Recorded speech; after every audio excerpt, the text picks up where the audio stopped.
Hello and welcome back. In this video, I'm just going to take you through the Vapour Barrier. As you can see, all the insulation's done. The PIR LED light boxes are all done and the Vapour Barrier is up. I was initially going to do the Vapour Barrier with the silver foil, as you can see up there. But yeah, I figured hanging a sheet of polythene was a lot easier. So many thanks to Ali Dimmock, as per usual, followed his instructions in his video. Please do take a look at his website and his YouTube channel. Fantastic. Anyway, so as you can see, I've got the polythene up. Just take you for a quick walk around. The seam here, because I've got a cold roof, as you saw in my previous two videos, cold roof system. So I've got the Vapour Barrier on the inside here. If it was a warm roof, the Vapour Barrier would go on top of the roof, but underneath the PIR insulation. But as it's a cold, it goes on the inside. And I can tell you now, hanging Vapour Barrier on a wall is very easy, nice and easy. You've got a good staple gun. And I tell you, I've gone through two staple guns.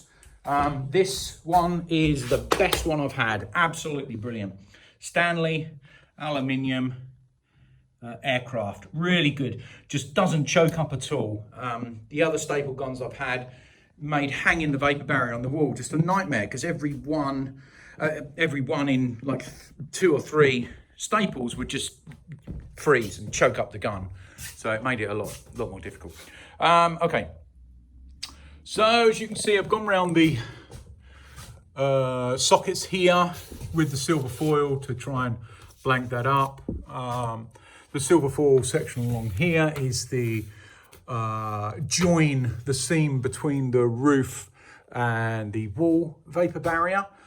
Oh yeah, as I was saying, so the wall was really easy to hang, but the roof is very difficult on your own as well. Trying to work on your own, hanging a sheet of polythene and stapling it onto the roof without getting creases is very difficult. So as you can see here, you know, I just ended up with these massive saggy sections. So I cut along and overlapped them and then sealed with the silver tape, making it a good airtight Vapour Barrier. So yeah, I've sealed around the sockets. Up the end here, and as you can see, I've gone all these tiny bits here on holes. They're where the staples were. So you didn't really need to do that, but I got my kids free labour, gave them a silver foil tape each, and told them to go round and cover every staple that they could see. So they're just a bit to make it a bit more sealed. Every bit helps. In the corner there, obviously it's an odd shape, so that was hard. The light boxes are all sealed around the edge. To seal the light boxes proper, as you can see, I've got that hole there, which is obviously going up into the cold roof system.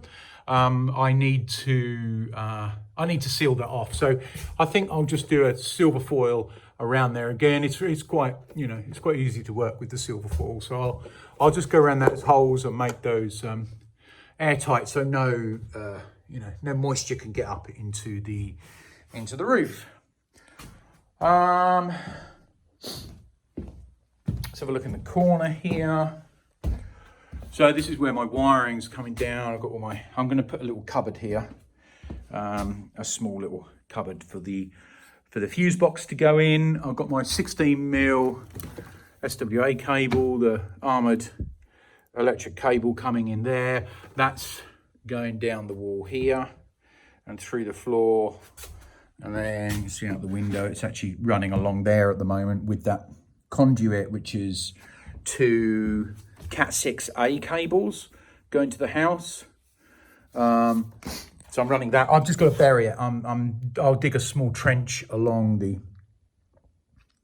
fence there and bury that. You can see the reel of SWA cable there. So the wires coming up here. Yeah, oh yeah, I haven't quite finished this section. So I was finishing off with the expanding foam up there. I'll clean and tidy that up. I put in these blanking bits here to, obviously I've got to get a plasterboard up there, so 12.5mm plasterboard, so I put a little wedge up there. I'll take that wedge out, clean up round the expanding foam, silver foil it, a bit more Vapour Barrier around there, so it totally seals around there, and then that gives me a gap here to put the plasterboard up there. These will be cut off, these conduits.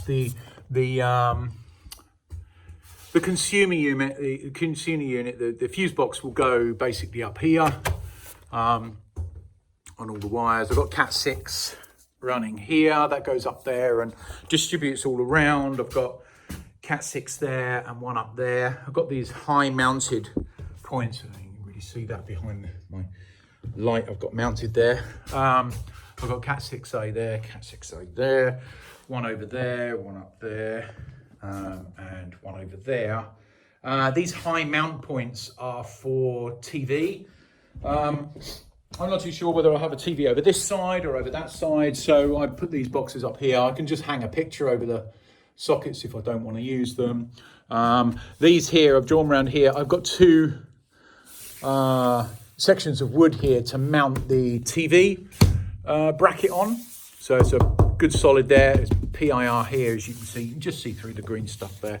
I've got a mount of wood there and wood there. There's a big chunk there to, solid to mount the TV bracket on. And I've got another one down there. Here is a socket for a heater. I've got two 1.5 kilowatt heaters coming in. I'll have one over this side and one over that side over there. I've sealed all around the windows and door. Let's have a look at that. So I've gone right up to there, right up to there. I put silicone in around the windows as well. So that's expanding foam and then silicone on top to keep everything out. I've got a big join going along there, which is the polythene, which is the Vapour Barrier, which came in 2.5 meter strips. So that's one strip on the roof and then another one goes over there and a bit in the corner. And then to seal, so it's all sealed from the top because I've got the sealing Vapour Barrier joining the wall with all the tape going around. To seal the bottom, I just used this stuff.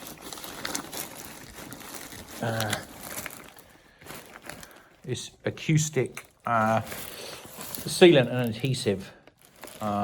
It's really gloopy white stuff that you seal along here and put in here, and it sort of stays moist and you can squidge it in so it creates this airtight barrier there. And obviously the plasterboard's then going to sit on top there. Plasterboard won't hit the floor. It's going to come, a good sort of 20mm up or something like that. Here is the light switches. I'm going to have 3 light switch rings, or 3 separate light switches, to be able to control them separately along here. So I've got one gang going along there, one gang going along there, and then another separate of a gang of lights over there. So you can switch them all on separately, depending on what you're using the room for. If you're watching TV, you don't want all the lights on. They're all dimmable. These will all be smart switches as well, running from Home Assistant.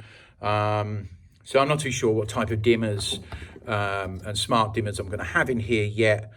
I've tried the Shelly dimmer, and I've gone for deep boxes, so I can put a Shelly in there. It should accommodate those pretty well. And then there's links, as you can see, the tubes going through, linking one to the other. So the light feed 1, that's coming from the consumer unit over there. That's the electricity coming in, and that will control that, and then it will feed through to the others. This one at the top is a separate light feed for the outside lights, for the soffits, outside soffit LEDs. out the front. So that'll control the outside lights. Okay, I think that's about it. I'll do a video on the PIR boxes that I've done on the roof and how I did those and how they work within a cold roof system. I've got a spare one here. So I'll put together a little video of how to do those and then how to seat them within the joists. Okay, thanks very much for watching. Please like and subscribe, and see you on the next one. Cheers.